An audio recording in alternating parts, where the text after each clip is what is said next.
ಕರ್ನಾಟಕದ ಮುಖ್ಯಮಂತ್ರಿ ಸನ್ಮಾನ್ಯ ಸಿದ್ದರಾಮಯ್ಯನವರು ದಾಖಲೆಯ ಮಟ್ಟದಲ್ಲಿ ಬಜೆಟ್ ಮಂಡನೆ ಮಾಡಿದ್ದಾರೆ ಅನ್ನೋದು ಅವ್ರ ದಾಖಲೆ ಬಿಟ್ಟರೆ ಬಡವರಿಗೆ ದುರ್ಬಲರಿಗೆ ಯಾರಿಗೂ ಕೂಡ ಇದರಲ್ಲಿ ನ್ಯಾಯ ಸಿಕ್ಕಿದ್ದೂ ಇಲ್ಲ ಮತ್ತು ಸಹಾಯ ಆಗಿರುವಂತಹ ಸ್ಥಿತಿಗಳು ಕೂಡ ಇಲ್ಲ.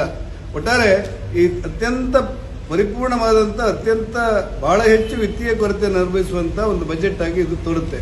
ಹಿಂದುಳಿದ ವರ್ಗದವರಿಗೆ ಏನೋ ಸಹಾಯ ಮಾಡಿದರೆ ಕೇಳಿದರೆ ಕರ್ನಾಟಕ ರಾಜ್ಯದಲ್ಲಿ 1 ಲಕ್ಷಕ್ಕೂ ಮಿಕ್ಕಿ ಹಾಸ್ಟೆಲ್ಗೋಸ್ಕರ ಕಾಯ್ತಿರುವಂತಹ ಬಡ ವಿದ್ಯಾರ್ಥಿಗಳು ಹಿಂದುಳಿದ ವರ್ಗದ ಇಲಾಖೆಯಲ್ಲಿ ಇದ್ದಾರೆ. ಅವ್ರು ಯಾರಿಗೂ ಕೂಡ ಒಂದು ಹಾಸ್ಟೆಲ್ ಕೊಡುವಂತ ವ್ಯವಸ್ಥೆಯನ್ನು ಮಾಡಿಲ್ಲ. ಅದರ ಬದಲಾಗಿ ನೀವು ಅಲ್ಪಸಂಖ್ಯಾತರಿಗೆ ಕೊಟ್ಟದ್ದನ್ನು ನಾನೇನು ದೂರದಿಲ್ಲ, ಯಾಕಂದ್ರೆ ಅಲ್ಲೂ ಕೂಡ ಬಡವರು ಇರ್ತಾರೆ, ಕಷ್ಟದಲ್ಲಿದ್ದಾರೆ. ಅದೇ ಪ್ರಮಾಣದಲ್ಲಿ ಹಿಂದುಳಿದ ವರ್ಗದವರಿಗೆ ದಲಿತರಿಗೂ ಕೂಡ ಸಹಾಯ ಮಾಡಬೇಕಿತ್ತು ಅನ್ನೋದು ನನ್ನ ಯೋಚನೆ.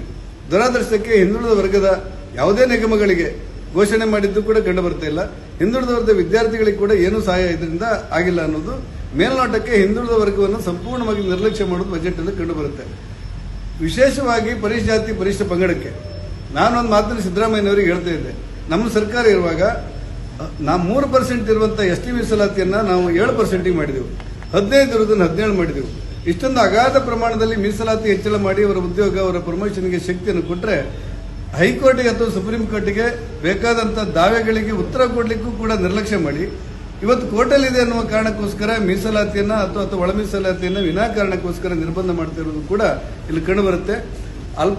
ಪರಿಶಿಷ್ಟ ಜಾತಿ ಮತ್ತು ಪರಿಶಿಷ್ಟ ಪಂಗಡದಿಂದ ಪ್ರತಿ ವರ್ಷ 12,000 ಕೋಟಿ ರೂಪಾಯಿ 13,000 ಕೋಟಿ ರೂಪಾಯಿಯನ್ನ ಗ್ಯಾರಂಟಿ ಉಪಯೋಗ ಆಗ್ತಾ ಇತ್ತು.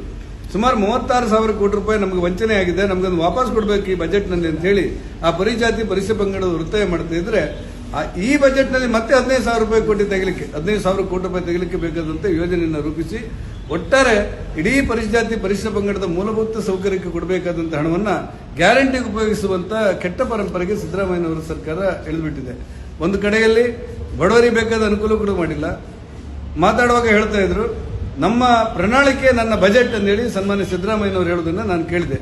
ಅವರ ಪ್ರಣಾಳಿಕೆಯಲ್ಲಿ ಅಂಗನವಾಡಿ ಕಾರ್ಯಕರ್ತರಿಗೆ ಸಂಬಳವನ್ನು ಜಾಸ್ತಿ ಮಾಡ್ತೇವೆ ಅಂತೇಳಿ ಘೋಷಣೆ ಮಾಡಿದರು.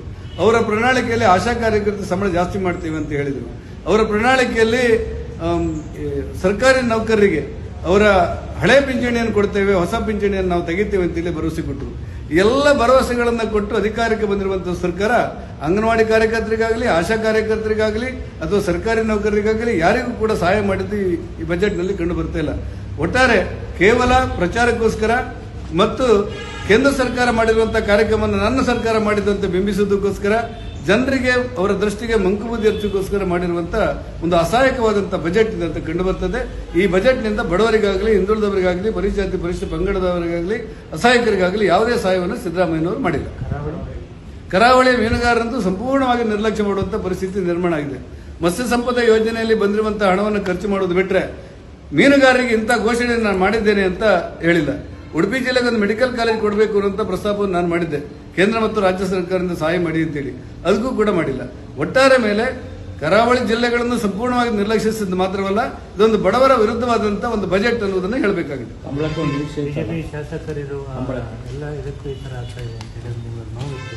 ಸಾಮಾನ್ಯವಾಗಿ ಅಲ್ಲ, ಕರಾವಳಿ ಜಿಲ್ಲೆಯನ್ನ ಸಿದ್ದರಾಮಯ್ಯನವರ ಸರ್ಕಾರ ಮೊದಲಿಂದ ವಿರೋಧಿಸ್ತಾ ಬಂದಿದ್ದು. ಒಂದು ರಾಜಕಾರಣದ ವ್ಯವಸ್ಥೆ ಅಡಿ ಇವತ್ತು ಬಿಜೆಪಿ ಶಾಸಕರ ಹೆಚ್ಚಿರುವುದರಿಂದ ಕರಾವಳಿ ಜಿಲ್ಲೆಯಲ್ಲಿ ಮತ್ತಷ್ಟು ಅದರ ಮೇಲೆ ಹಗೆ ತೀರಿಸುವಂತ ಕೆಲಸಗಳನ್ನು ಮಾಡಿದ್ದಾರೆ ಏನೋ ಅನ್ನುವಂಥ ಅನುಮಾನಗಳು ಬರುವಂತ ವಾತಾವರಣ ನಿರ್ಮಾಣ ಆಗಿದೆ.